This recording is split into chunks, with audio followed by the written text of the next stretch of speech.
दोस्तों, 3 लाख से ज्यादा वोट से कुरुक्षेत्र से चुनाव जीतने वाले, जो 1990 के दशक से बीजेपी में रह चुके और अंबाला में एक समय में युवा महामंत्री हुआ करते थे युवा मोर्चा के, उनको भारतीय जनता पार्टी ने हरियाणा का मुख्यमंत्री बनाने का निर्णय कर लिया है। दोस्तों, नायब सिंह सैनी को बीजेपी ने अपना सीएम बनाने का निर्णय किया है। मनोहर लाल खट्टर के कैबिनेट ने आज ही इस्तीफा दे दिया है। इसके पीछे आप कुछ समय से काफी कुछ सुन रहे थे, पर जेजेपी और बीजेपी का अलायंस नहीं होना लोकसभा के अंदर इसके पीछे का एक प्रमुख कारण बताया जा रहा है। आज सूत्र यह भी बता रहे हैं कि जेजेपी की मीटिंग के अंदर सब एमएलए दुष्यंत चौटाला के वहां नहीं पहुंचे। अब दोस्तों, इसमें इंपॉर्टेंट बात क्या है, इसमें जानना आपको क्या है। दोस्तों, कल ही प्रधानमंत्री नरेंद्र मोदी ने मनोहर लाल खट्टर की जमकर तारीफ करी थी और यहां तक कह दिया था कि मनोहर लाल जी और प्रधानमंत्री पुराने साथी हैं। तो इसको ऐसे नहीं समझा जा सकता कि उनको शंट किया है।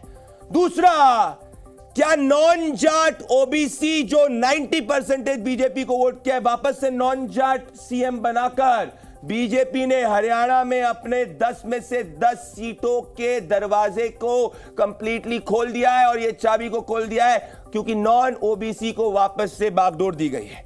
तीसरा दोस्तों, जो कैच ये है कि जेजेपी अगर अलग से चुनाव लड़ेगी लोकसभा का, तो ऐसा हो सकता है कि जो जाट वोट कांग्रेस पार्टी सोच रही थी कि कंप्लीटली कांग्रेस के पक्ष में कंसोलिडेट हो, उस जाट वोट के अंदर स्प्लिट हो सकता है और अल्टीमेटली रोहतक और तमाम वो जाट लैंड के अंदर बीजेपी को फायदा हो सकता है।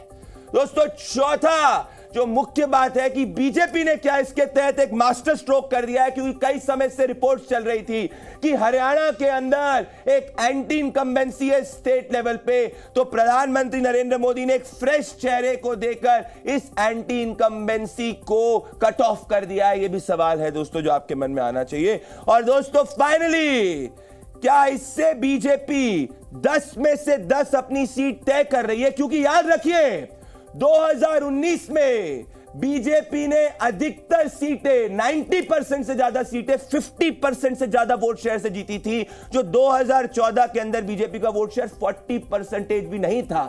तो नॉन जाट पॉलिटिक्स के आधार पे बीजेपी हरियाणा स्वीप कर गई थी। तो क्या ये जो है, इसका जो एक मास्टर स्ट्रोक कहा जा रहा है, इस मास्टर स्ट्रोक का जवाब विपक्ष के पास नहीं है, या सिर्फ ये इसीलिए हुआ है क्योंकि अगर मनोहर लाल खट्टर को सीएम बनाए रखते तो हरियाणा बीजेपी 2024 के असेंबली इलेक्शंस के अंदर हार जाती? ये सब सवाल आज मैं और मेरे साथ 140 करोड़ देशवासी ताल ठोके पर पूछेंगे। और मैं यही पूछ रहा था अनुराग डांडा आपके पास, और प्रमोद जी के पास आऊंगा, शहजाद पूर्णिमा और टीना जी आपके पास आ रहा हूं, घनश्याम जी आपके पास भी आ रहा हूं, पर पहले अनुराग डांडा, ओबीसी के मास्टर स्ट्रोक पे क्या आपके पास कोई जवाब नहीं दिख रहा है? क्या आप स्वागत कर रहे हैं नए चीफ मिनिस्टर को जो बीजेपी ने इस वक्त अपॉइंट किया? अनुराग जी और प्रमोद जी, पहले अनुराग जी फिर प्रमोद जी, आ रहा हूं घनश्याम जी इसके बाद आपके पास। देखिए, सबसे पहले तो नायब सैनी जी को शुभकामनाएं, उन्होंने जो नई जिम्मेदारी संभाली है। और आपने सबसे पहले सुना ही कि शहजाद पूनावाला जी स्क्रिप्ट लेके आए हैं बीजेपी की। ये नहीं बताया उन्होंने कि इनका क्या कंट्रीब्यूशन भारतीय जनता पार्टी में है या किस काम के आधार पे मुख्यमंत्री बदला गया है कि और अच्छा काम हो सके। काम के आधार पे नहीं बदला गया, जाति के आधार पे बदला गया। तो पहले तो ये एक्सेप्ट किया भारतीय जनता पार्टी ने कि काम नहीं किया उन्होंने पिछले 10 साल में, काम नहीं कर पा रहे, इसलिए उन्होंने जाति के आधार पे फैसला लिया है। दूसरा ये कि देखिए कितने हैफहैजर्ड फैसले हैं। जब से इंडिया गठबंधन बना है तब से भारतीय जनता पार्टी के हाथ पांव फूले हुए हैं हरियाणा के अंदर। कितने, कल इनके 2 दिन पहले एक सांसद छोड़ के गए भारतीय जनता पार्टी के। अभी अक्टूबर में ही तो नायब सैनी जी को अध्यक्ष बनाया गया था भारतीय जनता पार्टी का, अभी उनको मुख्यमंत्री बनाया गया, अध्यक्ष फिर बदला जाएगा भारतीय जनता पार्टी का। तो मुझे लगता है कि समझ नहीं आ रहा भारतीय जनता पार्टी को कि कौन सा कार्ड हरियाणा में चले कैसे, और कैसे जो हार सामने से आ रही है लोकसभा चुनाव में उसको कैसे अवॉइड करें, कैसे उसको इधर उधर करें।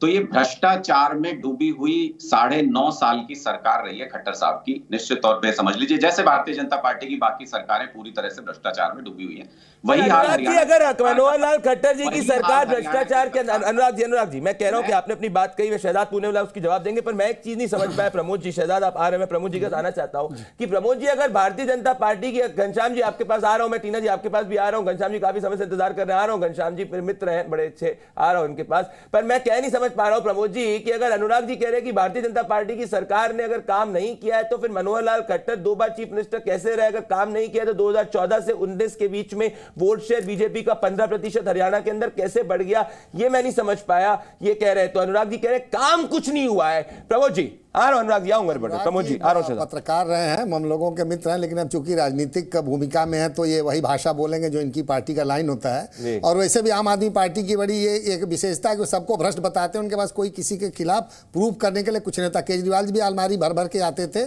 2015 से पहले, उसके बाद सबसे माफी मांगी उन्होंने। और यहाँ तक जो बीजेपी ने अभी नायब सिंह सैनी को बनाया है, अब ये जाति जनगणना की आजकल देश में आप देखेंगे कांग्रेस के राहुल गांधी वो हर जगह कास्ट सेंसस वो लेके घूम रहे हैं। अगर आपने बीजेपी ने अपना मुख्यमंत्री बदल दिया तो आपको तो खुश होना चाहिए। आप जो जाति जनगणना की बात करें, कास्ट की बात करें, बीजेपी ने तो अपना जो सोशल इंजीनियरिंग अरिथमेटिक को ठीक कर लिया। मनोहर लाल खट्टर को केंद्र में भूमिका मिलेगी, जैसे शिवराज सिंह चौहान के नेतृत्व में चुनाव लड़ा गया, वहाँ मुख्यमंत्री डॉक्टर मोहन यादव को बनाया गया। तो ये तो बीजेपी का अपना फैसला है। जहाँ तक रही है भ्रष्टाचार के आरोप की बात करें, या तो ढांडा जी के पास कुछ सबूत हो वो बताएं, खाली ये स्टूडियो में आके कहने से भ्रष्टाचार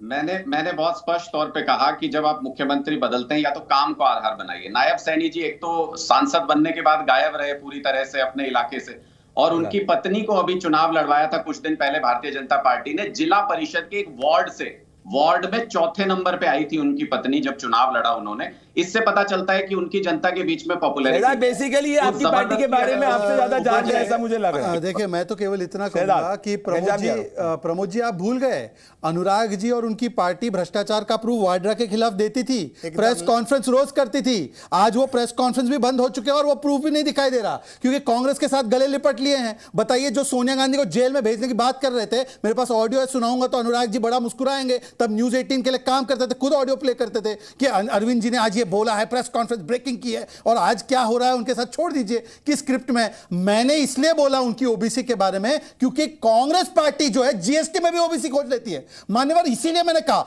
ये तो वो व्यक्ति है जिसने समाज, संगठन और सरकार तीनों में योगदान दिया है। और इसीलिए मैं आज आपसे स्टैंड पूछ रहा हूं, जो जीएसटी में ओबीसी खोजते थे वो बताएं, रेवंत रेड्डी आपने बना दिया, हमने मोहन यादव, विष्णु जी और आज नायब सैनी को बनाया है। आपके पास क्या है मान्यवर? आप प्रधानमंत्री का कैंडिडेट बता दीजिए। मैं एक बात कहना चाहता हूं, घनश्याम जी, टीना जी और शहजाद पूनेवाला, प्रमोद जी और अनुराग जी, भाई अगर अपोजिशन कह रही है कि देश में मोदी के खिलाफ माहौल है, हरियाणा में खट्टर के खिलाफ माहौल है, सत्ता जो है वो अपोजिशन के हाथ में आने वाली है, और ऐसी स्थिति के अंदर अभी तक नहीं पता है कि दूसरी सीट कौन सी है जिससे राहुल गांधी चुनाव लड़ेंगे या नहीं लड़ेंगे, तो फिर कोई बीजेपी मुख्यमंत्री बदले ना बदले, उनको इतनी घबराहट क्यों हो रही है? क्या चिंता हो रही है? थोड़े समय में चुनाव हो जाएंगे, दूध का दूध और पानी का पानी हो जाएगा। घनश्याम जी, इसी में मानना चाह रहा हूं। घनश्याम जी, मेरा कोर यही है, घनश्याम जी और शहजाद पूनेवाला और प्रमोद जी को स्क्रीन पर दिखाइए। अनुराग जी आप मुझे पता आना चाहते, टीना जी आपके पास मैं आ रहा हूं, पर बात यह घनश्याम जी कि अल्टीमेटली हरियाणा के अंदर मेरे हिसाब से बीजेपी ने, अगर मेरी निजी राय पूछेंगे तो ये काफी स्ट्रॉन्ग कोल्ड पॉलिटिकल मूव जो है वो लिया है, क्योंकि अगर एक कोई भी एंटी इनकम्बेंसी असेंबली लेवल पे होती, कैबिनेट चेंज कर लिया, वो एंटी इनकम्बेंसी वॉर ऑफ हो सकती है। दूसरा, ओबीसी को बनाया है और बीजेपी ने पिछले कुछ समय में ओबीसी वोट को कंसोलिडेट करके हरियाणा के अंदर जो है 2 बार असेंबली में अपनी सत्ता में सरकार बनाई है। 2009 के अंदर 10% वोट शेयर पे पार्टी थी, आज वो 40% से ज्यादा की वोट शेयर पार्टी हो चुकी है। तो घनश्याम जी, आपको नहीं लग रहा कि आप लोग हम लोग टीवी में जितनी भी बात कर ले, पर ग्राउंड पे आपके पास इस पॉलिटिकल स्ट्रैटेजी का कोई भी तोड़ नहीं है, क्योंकि ओबीसी मेजॉरिटी बीजेपी के साथ जाता हुआ दिख रहा है। घनश्याम तिवारी। नमस्कार प्रदीप, आपको, दर्शकों को और को पैनलिस्ट को शुभकामनाएं आपके इस नए शुरुआत के लिए। शुक्रिया घनश्याम। 3 बातें अहम हैं। भारतीय जनता पार्टी के जो सुप्रीम कोर्ट के सामने समूची सरकार नंगी खड़ी है, जो इलेक्टोरल बॉन्ड का घोटाला सामने आया है, जहां पे जो पार्टी ये कहते हुए 2014 में आई थी कि स्विस बैंक से 100 दिन में पैसा ले आएंगे और उन्होंने स्टेट बैंक को स्विस बैंक ऑफ इंडिया बना दिया, 10,122 करोड़ चंदा जमा किया है 6 साल में। इलेक्टोरल बॉन्ड में कितने घोटालेबाजों से चंदा जमा किया, भारतीय जनता पार्टी को पता है। ये लगातार कोशिश करते हैं कि देश की जनता को ना पता चले। ये सरकार भ्रष्टाचार की बात करती है। दूसरी बात, मनोहर लाल खट्टर को बधाई, उन्होंने अपने समय में मोदी जी के कहने पर बड़े बड़े कीर्तिमान स्थापित किए। किसानों के ऊपर ड्रोन से टीयर गैस के गोले छोड़े, फायरिंग करवाई, किसानों की जान गई, आंखें गई।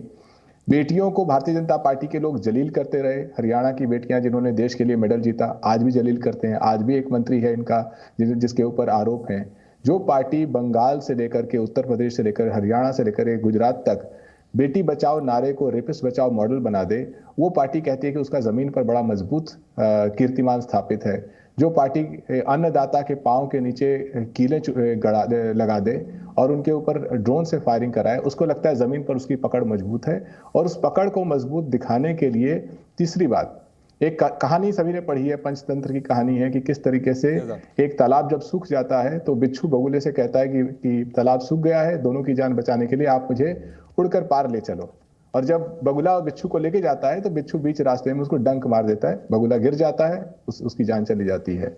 अब ये देखिए कि इस देश में बिच्छू पार्टी कौन है, कौन कौन से दलों को उस बिच्छू पार्टी ने डंक मारा है। जेजेपी को डंक मारा, महबूबा मुफ्ती जी की पार्टी को डंक मारा, शिरोमणि अकाली दल को डंक मारा, शिवसेना को डंक मारा, एनसीपी को डंक मारा। इस देश में एक ही बिच्छू पार्टी है, वो जिसका सहयोग लेती है उसको डंक मारती है। उस पार्टी वो पार्टी नस्ते नाबूद हो जाती है, समाप्त हो जाती है। लेकिन ये पार्टी कहती है कि ये लोकप्रिय भी है, ईमानदार भी है और ये पॉलिटिकल पॉइंट्स पे घनश्याम जी शहजाद पूनेवाला जवाब देंगे। प्रमोद जी के पास मैं आने वाला हूं। घनश्याम जी, मैंने आपके तीनों पॉइंट सुने, शहजाद पूनेवाला आएंगे इस पे काउंटर पर। फैक्ट्स में कहना चाह रहा हूं, अगर अनुराग जी, घनश्याम जी और टीना जी आपको रियलाइज हो कि जो इंडिया अलायंस आप लोग बनाने की शुरुआत में बात कर रहे थे, आज की तारीख में एनडीए के अंदर जो है अगर आप देखेंगे ज्यादा घटक दल जुड़ते हुए दिख रहे हैं। तो फैक्चुअली अगर मैं देखूंगा, आ रहा हूं घनश्याम जी, मैं फैक्चुअली देखूंगा, आंध्र प्रदेश के अंदर अलायंस कर दिया है, आंध्र प्रदेश के अंदर अलायंस हो चुका है। अगर मैं बात करूंगा उत्तर प्रदेश के अंदर छोटी पार्टियों के साथ अलायंस हुआ है। बिहार में जो इंडिया अलायंस के सूत्रधार थे नीतीश कुमार, जिनको भी आप बहुत अच्छे से जानते हैं,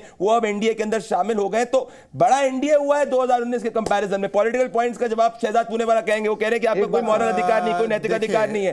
घनश्याम तिवारी वर्सेस शहजाद पूनेवाला। टीना जी आपके पास नेक्स्ट आ रहा हूं, प्रमोद जी, टीना जी, अनुराग जी आपके साथ आ रहा हूं। देखिए, शहजाद वर्सेस घनश्याम, जिस प्रकार का वर्णन घनश्याम जी ने किया है, मैं उससे हैरान नहीं हूं। इनके बीच में ऐसा ही रिश्ता है भाई। 2 हफ्ते पहले तक चिरकुट, छुटवैया, धोखेबाज पार्टी एक दूसरे को कौन कह रहा था?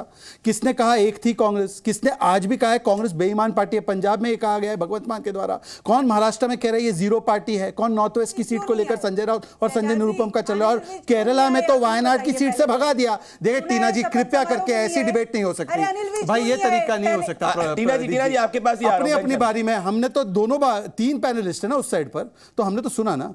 तो घनश्याम जी का ये जो वर्णन है अपने रिश्ते के लिए बिल्कुल ठीक है, सटीक है। दूसरी बात मैं सिर्फ इतना पूछना चाहता हूं, पर कम से कम आज अगर कोई ओबीसी वर्ग का मुख्यमंत्री बनता है तो उसको बिच्छू कह रहे हैं आप? मतलब घनश्याम जी रेवांत रेड्डी को आपने बना दिया, जिन्होंने ओबीसी समाज के, कुर्मी समाज के डीएनए पे सवाल उठाए, और आज ओबीसी समाज के व्यक्ति को बनाने वाली पार्टी को और उसको आप बिच्छू पार्टी कह रहे हैं। ठीक है, आपकी बात है, कांग्रेस की आपको जो निकटता बहुत बहुत मुबारक हो, परंतु बेटी बचाओ पर 10 सेकंड और 10 सेकंड टीना जी के पास घनश्याम जी 10 सेकंड और बीच में मत बोलिए। आप देखिए, आजम खान जिसने जयाप्रदा के इनरवेयर पर बोला था, उनकी पार्टी से आते हैं। शाहजहां पार्टी पर एक वक्तव्य नहीं दे पाए संदेश खाली को लेकर, पर बेटी बचाओ का मजाक मत उड़ाइए। इसी हरियाणा में 870 से लेकर आज 932 सेक्स रेशियो हुआ है। संदेश खाली पर मौन रखने वाले कम से कम लोग लेक्चर ना दें। जवाब दीजिए की पार्टी लेक्चर ना दें। हमारे देश में बिच्छू पार्टी वो है जिसने युवाओं का रोजगार छीन लिया, जिन्होंने किसानों को कहा कि आपकी आय डबल करेंगे, लेकिन उसके ऊपर हवा से फायरिंग कराई, ड्रोन से फायरिंग कराई, उनकी जान चली गई। हमारे देश में बिच्छू पार्टी वो है जिसने स्टेट बैंक ऑफ इंडिया को, मैं किसी के बीच में नहीं बोल रहा, क्या फैक्ट्स है भाई? कम से कम फैक्ट्स ईमानदारी से रखिए। नहीं, फैक्ट्स ईमानदारी से आप रखिएगा। घनश्याम जी, जो राम भक्तों पर हवाई फायरिंग करवाते थे, ड्रोन से फायरिंग की बात मत कीजिए। नहीं, आप तथ्य दिखाइए मुझे। ड्रोन से फायरिंग हुई है। के लोगों से निवेदन है बीच में न टोके। बिच्छू पार्टी के लोगों से निवेदन है बीच में न टोके। ऐसा है है शाहजहां की पार्टी और जो समर्थक है वो कम से कम ना बोले। और क्या आप 20 करोड़ 30 करोड़ लोग ने जिसको वोट दिया है उसकी पार्टी को बिच्छू पार्टी? आप लोग जिस प्रकार की पार्टी है, अंडरवेयर पार्टी है आप लोग। फिर मैं कहूंगा आप अंडरवेयर पार्टी है। प्लीज, क्या तरीका है भाई? मेरा निवेदन है, ये क्या तरीका? आप सभी बहुत ही ज्यादा सीनियर प्रवक्ता है और आप लोग बहुत ही आर्टिकुलेट प्रवक्ता है। मैं चाहता हूं कि हम लोग डिबेट को वापस से मुद्दे पे लेके आ जाए। और मैं टीना जी, अनुराग, नहीं आप एक सेकंड घनश्याम जी, बिच्छू पार्टी बोलेंगे तो मैं इनको अंडरवेयर और शाहजहां पार्टी बिच्छू और अंडरवेयर से हट जाए हम लोग, प्लीज। मैं अपनी बात पूरी कर लूं। आप अंडरवेयर पार्टी के प्रवक्ता है, फिर आप अंडरवेयर पार्टी है क्या? ठीक है घनश्याम जी मुद्दे पे आइए, मुद्दे पे आइए। बार-बार नहीं चढ़ती है। देखिए, जहां तक प्रधानमंत्री जी को महान मानने वाली पार्टी की बात करते हैं, तो ये शहजाद जी ने लेख लिखा देसी हिटलर का। चलिए, आप जेडीयू में थे, जब जेडीयू में थे तब आप इसी समाजवादी पार्टी को गरियाते थे। जेडीयू में ये समाजवादी पार्टी को गरियाते थे और नीतीश के कसीदे पढ़ते थे। बताइए ना, जेडीयू में जब थे तो नीतीश के कसीदे और समाजवादी पार्टी को गाली देते थे, नहीं देते थे? बताइए कांग्रेस को कितनी गालियां दी आपने? मेरा मतलब मुद्दा है कि हरियाणा पे आ जाए हम। मेरा मुद्दा है, मेरा निवेदन है हरियाणा पे आ जाए। टीना जी, अनुराग जी और प्रमोद जी के पास आना चाहता हूँ। घनश्याम जी मैं घनश्याम जी आपके ओपनिंग आर्ग्यूमेंट्स को सुना, पर मैं आपके एक बात से सहमत नहीं हूं कि इंडिया अलायंस जो है वो कमजोर हो रही है, उसको लोग छोड़ रहे हैं। इनफैक्ट मैं डेटा के हिसाब से कह रहा हूं ज्यादा लोग आ रहे हैं। बाकी मैं पॉलिटिकल पे नहीं जाना चाह रहा, मैं फैक्ट्स पाना चाहता हूं। और मैं अनुराग जी, टीना जी और प्रमोद जी के पास आना चाहता हूं। और अनुराग जी और टीना जी से मेरा एक सवाल है, और प्रमोद जी आप भी ध्यान से सुनिएगा, शहजाद और घनश्याम जी आप भी सुनिएगा। मैं चाहता हूं मेरे शो पे आज वचन दे दिया जाए। टीना जी, आप बहुत सीनियर प्रवक्ता है, मेरे शो पे आप मुझे कमिटमेंट दे सकती हैं तो मैं मान जाऊंगा कि भाई बहुत ज्यादा सिंसेरिटी है अलायंस के अंदर। क्या आम आदमी पार्टी के साथ कांग्रेस लोकसभा चुनाव खत्म होने के बाद भी हरियाणा विधानसभा चुनाव के अंदर भी अलायंस कंटिन्यू होगा, हाँ या ना? अगर हरियाणा में बीजेपी को हराना है तो हाँ या ना? देखिए, बिल्कुल कांग्रेस पार्टी हमेशा अपना गठबंधन धर्म बहुत अच्छे से निभाना जानती है, लेकिन अगर हम बीजेपी की बात करें तो इन्हीं के नेता एक दिन बगावत करेंगे। आज सोचिए, अनिल विज मीटिंग छोड़कर चले गए और शपथ समारोह में अनिल विज नहीं आए। गृह मंत्री हैं, सवाल का जवाब वो शपथ समारोह में नहीं आए। इससे बात से पता चल रहा है, देखिए इससे पता चल रहा है कि एक बीजेपी के अंदर इन्हीं के लोग बगावत करेंगे। हरियाणा का अलायंस कंटिन्यू होगा। देख रही है कि बार बार गठबंधन काट की हांडी बार बार नहीं चढ़ती है और ऊपर वाले की लाठी में आवाज जवाब नहीं दिया। आज आप देखिए हालत ऐसे हो गई, कहां ये सरकार हिमाचल की तोड़ने जा रहे थे, आज हिमाचल हरियाणा में पूरी दुनिया जो कहते हैं ना around the world in 80 days, तो around the world in 60 seconds होके आ गई। आप पर सवाल का जवाब नहीं दिया। मैं अनुराग जी से ट्राई करता हूं, प्रमोद जी आप फिर सुनिएगा। मैं देखिए, मैं इसलिए पूछ रहा हूं, हरियाणा की बात है, मैंने पहले लाइन में होगी कि नहीं हरियाणा आम आदमी पार्टी के साथ में? अनुराग जी आप करेंगे इनके साथ अलायंस? करेंगे हरियाणा असेंबली इलेक्शंस में, हाँ या ना? मैं आपकी बात का बहुत स्पष्ट तरीके से जवाब दूं। पहले मैं पूनावाला जी की एक बात का जवाब, मेरे सवाल को आप लोग डॉज कर रहे हैं। मैं बिल्कुल नहीं, मैं आपके सवाल का बिल्कुल स्पष्ट जवाब दूंगा और सीधे सीधे जवाब दूंगा। मुझे एक आपकी और शहजाद, मतलब अगर आप शहजाद से कुछ बोलिए। मुझे एक बात बहुत हर्ट हुई कि पूनावाला जी ने कहा कि वो करेक्ट करने लगे तथ्य कि ड्रोन से फायरिंग नहीं हुई। मतलब आपको इस बात पे गर्व है कि आपने ग्राउंड से फायरिंग कराई किसानों के ऊपर, ड्रोन से मत बोलो, ग्राउंड से फायरिंग। आप अपनी पत्नी को पीटते हैं तो आप क्या जवाब देंगे उसका कि नहीं मैं नहीं पीटता हूं, तो इसका मतलब कि आपने छोड़ दिया पीटना? अब आपके तर्क है भाई, आप चलाओ अपने तर्क, आप अपने तर्क चलाते रहिए। आप उस पर फैक्ट करेक्ट करा रहे हैं। इस बात के लिए शर्म आनी चाहिए कि किसानों के ऊपर गोली चली और आप उसमें फैक्ट करेक्ट करा रहे हैं कि भाई साहब ऐसा है कि आप अपने फैक्ट अपने पास रखिए। आपका फैक्ट था कि वाड्रा करप्ट है, आपका फैक्ट था सोनिया गांधी जेल जाए, आपका फैक्ट था लालू जेल जाए, आज उनके साथ आप उनके गोद में बैठे हैं, ये आपका फैक्ट है। दूसरी बात छोड़िए इसको, दूसरी बात छोड़िए, आपने कहा भ्रष्टाचार के ऊपर आरोप लगाते हैं चले जाते हैं। मैं आज आपके टीवी चैनल के ऊपर बहुत स्पष्ट रूप से कह रहा हूं, प्रेस कॉन्फ्रेंस करके खट्टर साहब के प्रिंसिपल ओएसडी के भ्रष्टाचार का खुलासा किया था। 40 करोड़ की जमीन 70 लाख रुपए में उन्होंने खरीदी थी। खट्टर साहब ने एक्नॉलेज किया उसको, खट्टर साहब ने एक्नॉलेज किया उसको कि मैं ये डॉक्यूमेंट पढ़ के बताऊंगा। आज तक जवाब नहीं दिया। भ्रष्टाचार में डूबे होने की वजह से उनको आज हटाया गया मुख्यमंत्री पद से। इसी भ्रष्टाचार में डूबे होने की वजह से उनको मुख्यमंत्री पद से हटाया। शहजाद 10 सेकंड, प्रमोद जी और टीना जी और घनश्याम जी के पास। शहजाद 10 सेकंड डूबी हुई है। मेरे सवाल का जवाब नहीं दिया प्रमोद जी आपने, अलायंस कंटिन्यू होगा कि नहीं होगा? टीना जी देख लीजिए, अलायंस के बारे में गारंटी नहीं दे रहे अनुराग जी मेरे मित्र। शहजाद काउंटर 10 सेकंड, आप पे बहुत बड़े आरोप लगाए। अनुराग जी अगर वो रुकेंगे नहीं तो मैं बोलूंगा कैसे भाई? ठीक है, वो रुक नहीं रहे ना, आप क्या करें? अनुराग जी आपने बोल दिया जो बोलना था, अब सुन लीजिए। अनुराग जी अब सुन लीजिए, ये तरीका नहीं हो सकता डिबेट। अनुराग जी की अनुराग जी शहजाद ठीक है शहजाद 10 सेकंड शहजाद कुछ करने को ब्रेकिंग कार्रवाई के विषय में आप बताइए, आप ही तो कहते थे ना शहजाद ऐसे डिबेट नहीं होती, आप तो पत्रकार भी रहे। शहजाद आपको ऑडियो, शहजाद जल्दी, मेरे पास समय कम। Shahzad counter 10 second. अगर तुमसे जांच नहीं होती तो जांच करानी है, सोनिया गांधी को गिरफ्तार करो। अनुराग जी 2 दिन उसका इंटरोगेशन करो। ये फैक्ट था कि नहीं था? ये फैक्ट था कि नहीं था, ये बता दो अनुराग भाई, बाकी छोड़ दो। चलिए, एनसीआरबी की रिपोर्ट है, आप इसको डिनाई करके दिखाइए। दोस्तों प्रमोद जी मैं आपके पास आना चाह रहा हूं, प्रमोद जी मैं आपके पास आना चाह रहा हूं, टीना जी आपके पास आना चाह रहा हूं। प्रमोद जी मुझे पता है आज मैं थोड़ा समय आपको जी न्यूज़।